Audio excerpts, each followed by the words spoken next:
오늘 우리가 읽는 말씀은 겟세마네의 기도로부터 예수님께서 체포를 당하셔서 불법적인 재판을 받으시는 광경, 그리고 예수님이 바로 전에 겟세마네 기도하시기 전 예수님이 말씀하셨던 그 일들이 제자들 가운데 가장 대표격이었던 베드로에게서 결국 일어나게 되는 일련의 과정들, 쉴 새 없이 벌어지는 이 일들에 관하여 오늘 우리가 함께 말씀을 읽었습니다. 아마 예수님께서 고난의 한 주간을 당하시는 동안 제자들에게 간곡하게 부탁하셨던 것이 있었다면 바로 이것일 겁니다. 또 제자들이 예수님과 함께 동참할 수 있는 최선의 일이 바로 예수님의 기도하자고 하는 이 요청이었을 것이다 하는 것입니다. 아마 인류 역사 가운데서 가장 치열한 영적인 전쟁이 벌어진 순간이 이 순간일 것이다, 이렇게 여길 수 있습니다. 예수님이 그 전쟁이 벌어질 것을 바로 내다보시면서 예수님이 제자들에게 기도를 요청하였고, 예수님도 겟세마네에서 간절하게 부르짖는 그 기도하신 내용들을 보게 되면 이와 같이 예수님도 기도하셨구나 하는 것을 우리가 알게 되는 겁니다. 그래서 겉으로 볼 때는 전쟁 같지도 않고 아무 일도 없이 조용히 밤에 이루어지는 일처럼 보였지만, 그러나 성경의 교훈이나 또 영적인 여러 상황들을 고려했을 때는 아주 큰 전쟁이 벌어지는 그런 순간이 닥쳐왔다는 것입니다.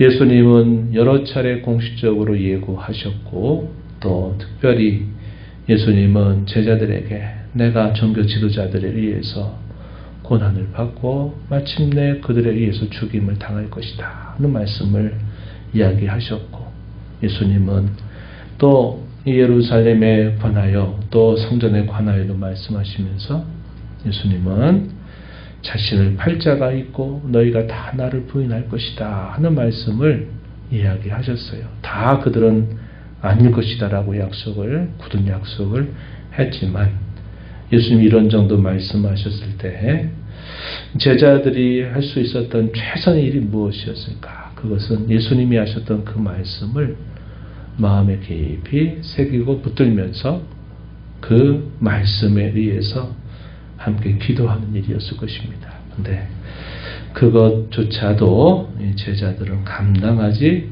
못했다 는 겁니다. 육신적인 피로함도 있었겠죠.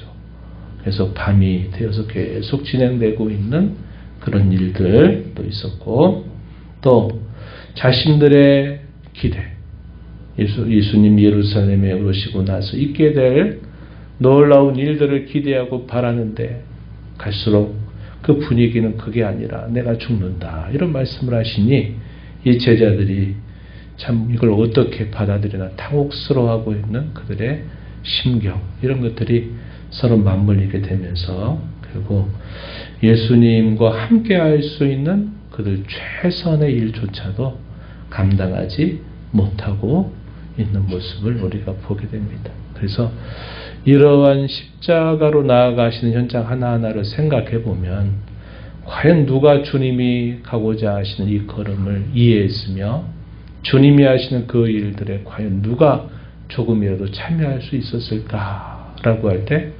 아무도 그러지 못했구나. 주님이 결국 홀로 가셨구나.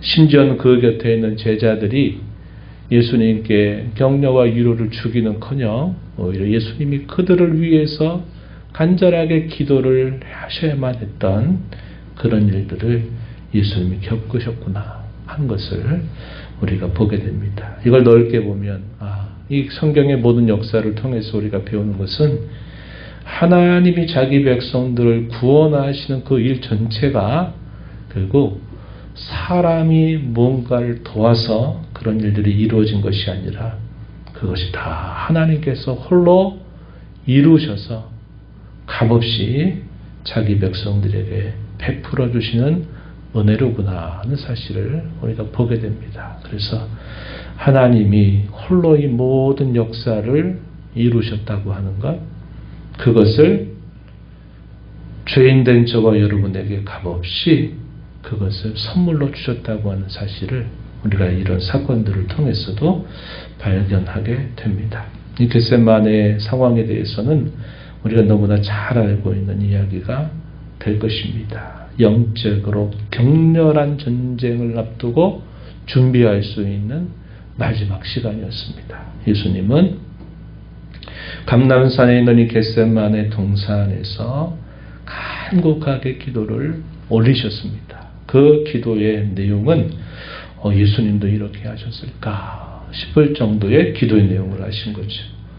내 마음이 심히 죽게 되었으니 너희는 여기 머물러 깨어있으라 이렇게 부탁을 하시고서는 성부 하나님을 향하여서 뭐라고 말씀하셨습니까? 아빠 아버지요, 할 수만 있으면 이 잔을 내게서 옮기시옵소서. 그러나 나의 원대로 마시옵고 아버지 원대로 하옵소서. 예수님의 이 기도의 내용에 대해서 히브리서에서는 심한 통곡과 눈물로 아버지께 아뢰었다 이렇게 말합니다. 또 땀방울이 핏방울이 되듯이 하나님 앞에 간절하게 기도를 올렸다 이렇게 또 성경은 우리에게 가르쳐주고 있습니다.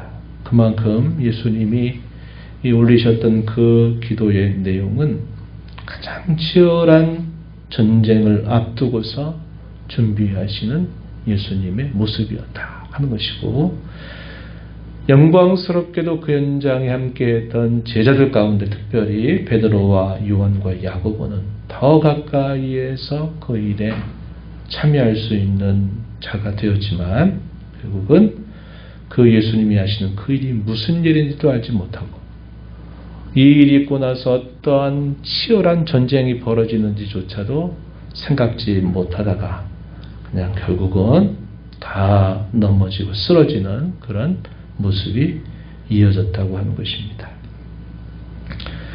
시험에 들지 않게 깨어서 기도해라. 마음에는 원이로되 육신이 약하도다. 이렇게 말씀하셨면서 결국은 그들의 그 모습을 3번씩이나 이렇게 말씀하심에도 불구하고 이해하지 못하는 제자들의 모습을 보여줍니다.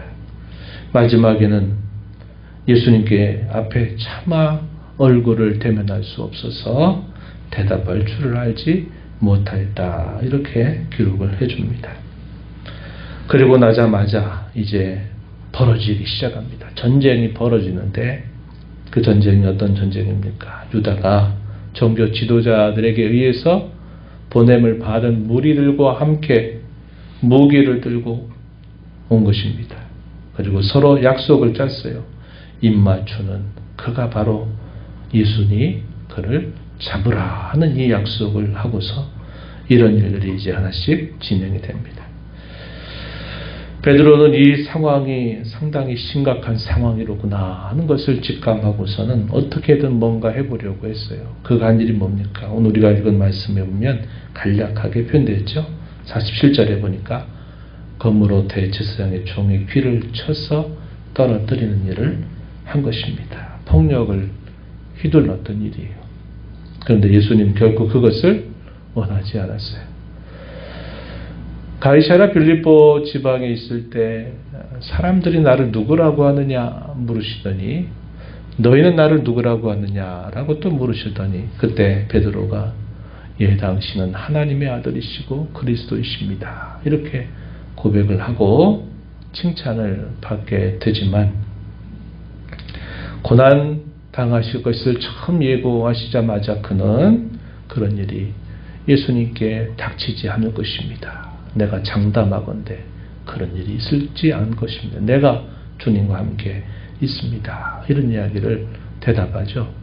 그때 예수님이 이 베드로를 향하여 보란듯이 또 제자들이 다 듣도록 무슨 말씀하세요?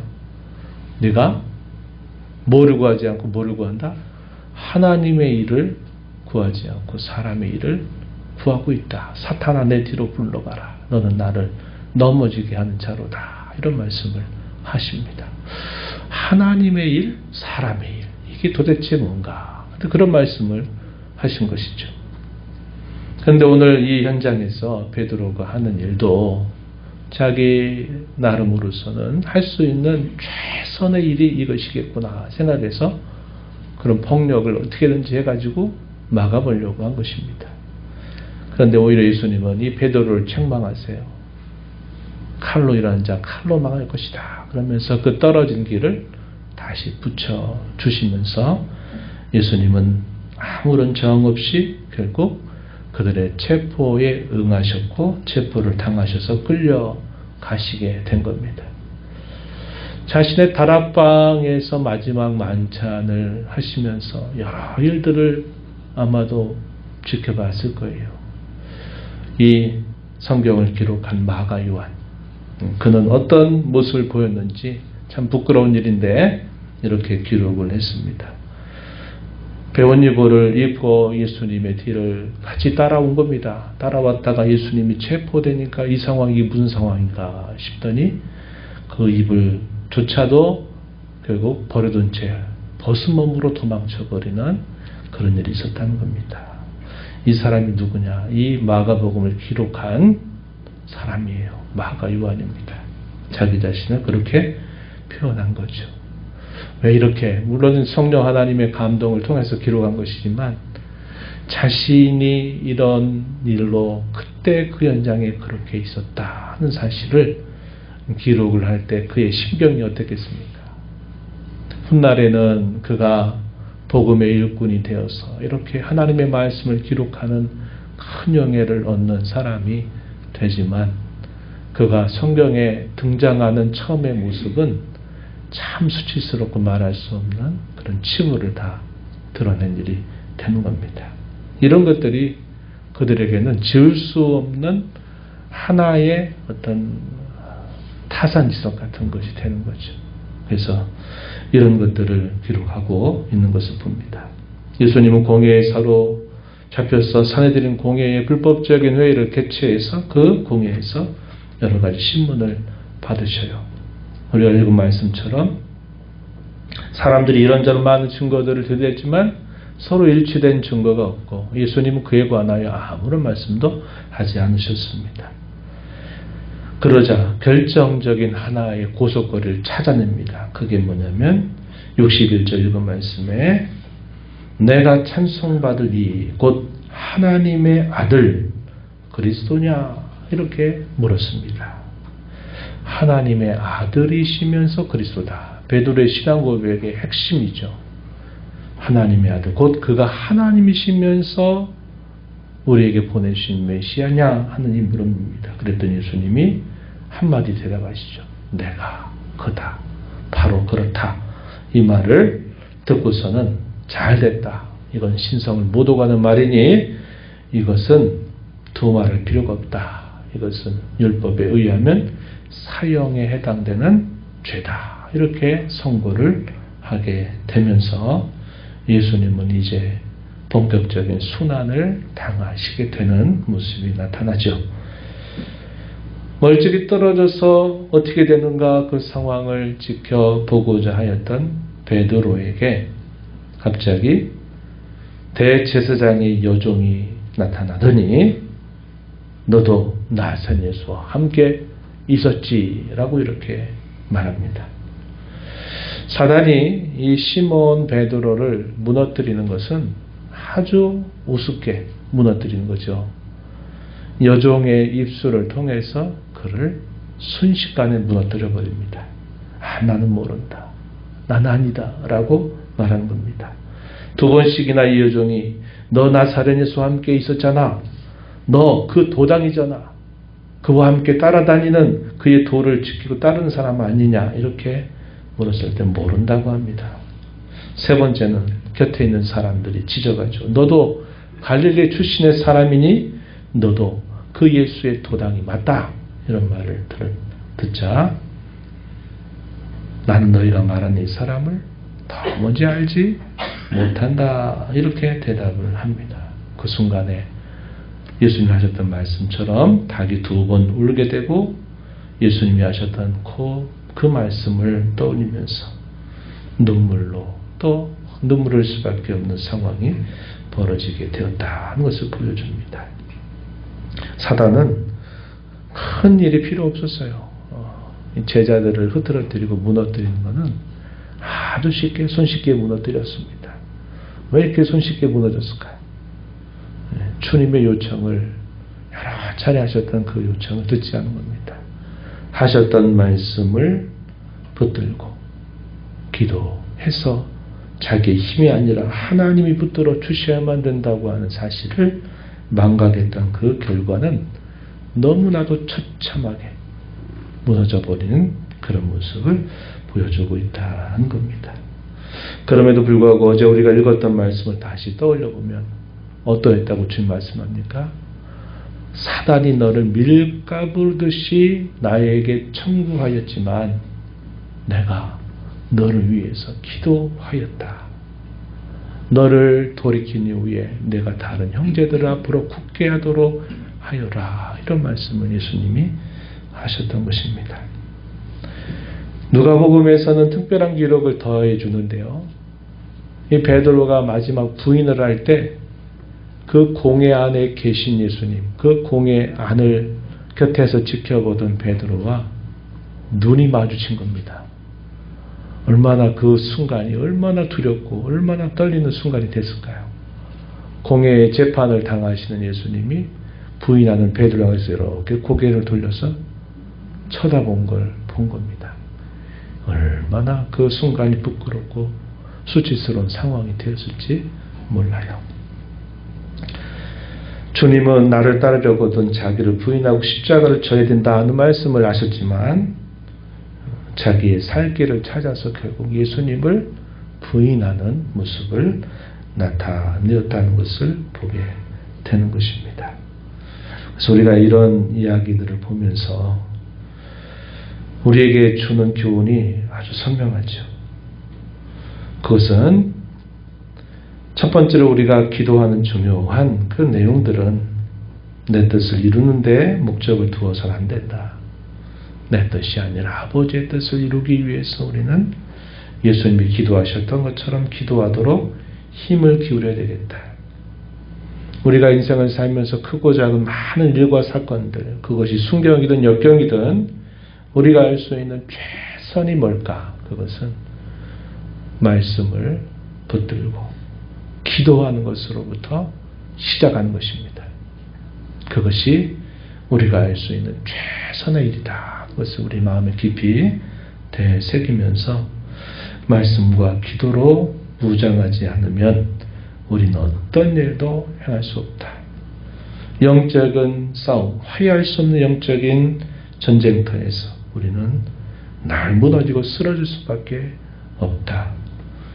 자그마한 유혹과 시험에도 걸려서 죄에 빠져서 또 죄의 마음을 아프게 하는 삶을 살아갈 수밖에 없다. 이것을 우리가 깊이 기억하면서 하나님께서 우리에게 시마다 때마다 들려주시고 기억하게 하시는 말씀, 우리 안에서 내주하시는 성령께서 우리의 양심의 문을 두드리고 마음을 두드리면서 우리를 깨우쳐 주실 때마다 그 말씀 붙들고 주님 도와주시옵소서. 내 힘으로 하지 못합니다. 내가 하면 사람의 일이 될 것이고 결국 하나님의 일이 되지 못할 것입니다 하는 그런 고백과 함께 기도함으로 우리의 삶을 무장해서 승리의 삶을 통해서 주님께 기쁨이 되는 저와 여러분이 되기를 진심으로 바랍니다.